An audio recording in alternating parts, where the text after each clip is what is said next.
Share করব না, অথচ ডিউ টাইমে ৪ঠা নভেম্বর থেকে এসআইআর এর কাজ তারা শুরু করলেন এবং 50% অযোগ্য যারা এই বিএলও মানে ব্লক লেভেল আধিকারিক হওয়ার যোগ্যতাই রাখে না, তারা কম্পিউটার সম্বন্ধে কোনো জ্ঞান নাই, অ্যাপ সম্বন্ধে যাদের কোনো জ্ঞান নাই, আইসিডিএস কর্মী, তারা শুধু রান্না করে কিছু বাচ্চাকে ফুডিংস খাওয়ানোর দায়িত্ব, পড়ানোর দায়িত্ব তাদেরকে দিল এইসব কাজ।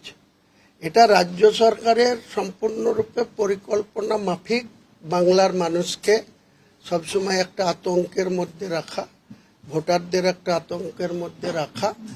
এবং দেখবেন ইলেকশন কমিশন প্রায় 8,500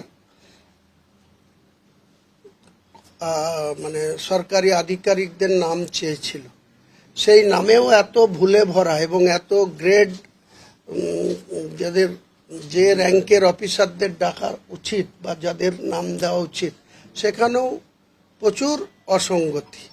এটা ইচ্ছাকৃতভাবে বা তাদের মানে সরকারি কর্মচারীর সেই ক্যাটাগরি অফিসারের স্ট্রেংথের যে অভাব আছে, যে দুর্বলতা আছে, সেটা আজকে নির্বাচন কমিশন জেনে গেছে।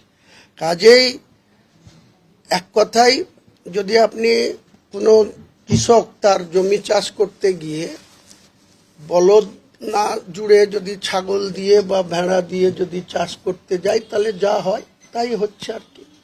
এটার মধ্যেও নির্বাচন কমিশন তাদের কাজ করবেন এবং সিওর মাধ্যমে জেলা শাসকদের, চিফ সেক্রেটারিদের যেটুকু নির্দেশ আসছে সেটা তাদেরকে পালন করতে হবে। এরা শাসকে আছে, অনেক রকম ভাবে তিনাদের পলিসি নিচ্ছেন যাতে মানুষকে ভোটের দিন পর্যন্ত, তার আগে পর্যন্ত বিভিন্ন রকমভাবে হুমকি চমকি এবং এক কথায় যে পায়ে দেওয়ার রাজনীতি, ভাতার রাজনীতি বা মানুষকে দানের রাজনীতি যেটা প্রতিষ্ঠা করেছেন সেটাকে আরও চালু রাখার একটা অপচেষ্টা করছেন।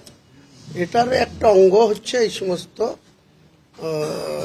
অবৈজ্ঞানিকভাবে বা অনৈতিকভাবে এই সমস্ত কাজগুলো আপনারা করে চলছেন। আপনি কয়েকদিন আগে বলেছিলেন যে মুসলিমদেরকে এসআইআর বাদ দেওয়ার জন্য চক্রান্ত করেছে তৃণমূল, বিজেপি দুজনের। আপনারা কি মনে করেন যে ফাইনাল হয়ে গেল, এখন কি সেটাই হয়েছে? দেখুন, আমি প্রথমেই বলেছি যে অযোগ্য লোকদের বিএলই এবং এআরও এবং ইলেকশনের কাজে যে সমস্ত আধিকারিকদের মানে ৪ঠা নভেম্বর থেকে 2025 থেকে যাদের নিয়োগ করা হয়েছিল তাদের ত্রুটিযুক্ত কাজের জন্যই কিন্তু এত পাবলিক এই যে নোটিশ পেল।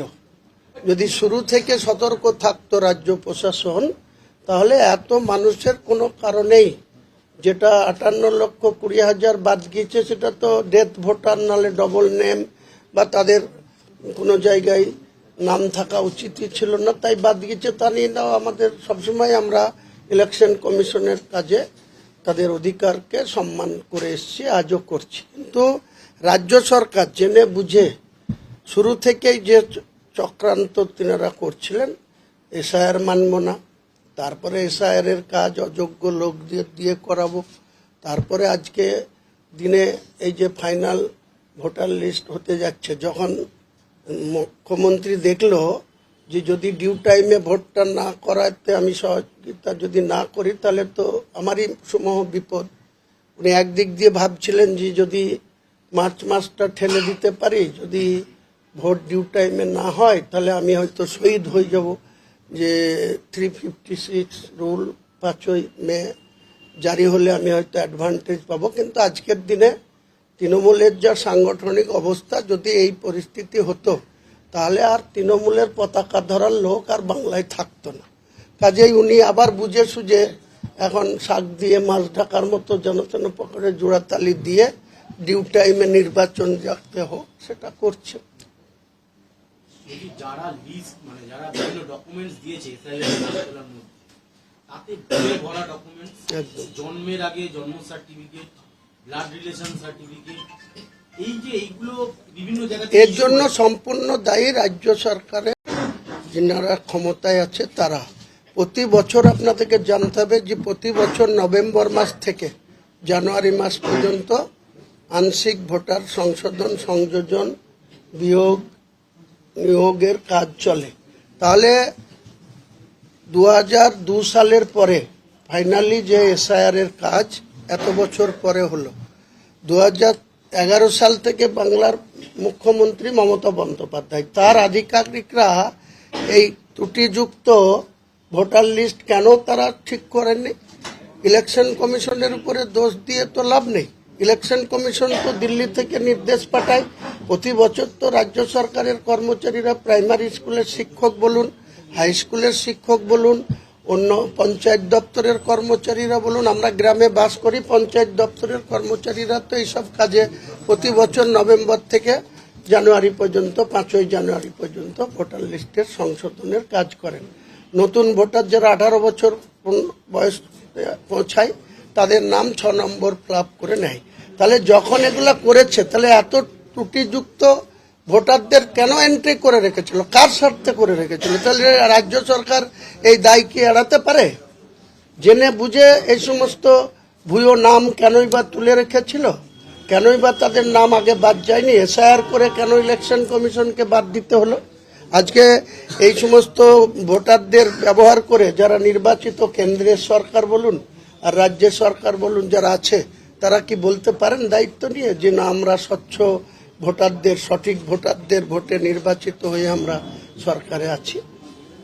পাশাপাশি হচ্ছে যে যুব সাথী প্রকল্প নতুন শুরু হয়েছে, সেখানে হচ্ছে প্রত্যেকটা নির্বাচনের আগে চমকটা কি মনে করছে? একটা বিজেপি একটা বিরোধী শক্তি ছিল, এবারে আপনারা একটা দাঁড়াচ্ছেন।